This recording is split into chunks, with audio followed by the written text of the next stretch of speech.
জানেন কি নন্দী কেন শিব মন্দিরের বাইরে থাকে?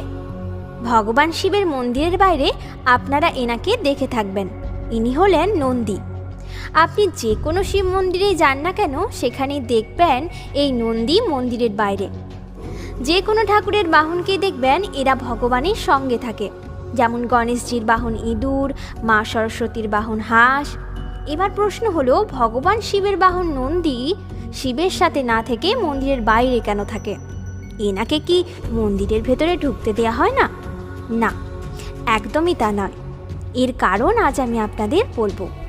এই যে নন্দী, ইনি বাইরে বসে ভগবান শিবের জন্য অপেক্ষা করেন। ইনি জানেনও না কবে ভগবান শিবের তপস্যা শেষ হবে এবং তিনি আসবেন। যুগের পর যুগ ধরে উনি ওখানে বসেই অপেক্ষা করতে থাকেন শিবের জন্য, কোনো রকম এক্সপেকটেশন ছাড়াই।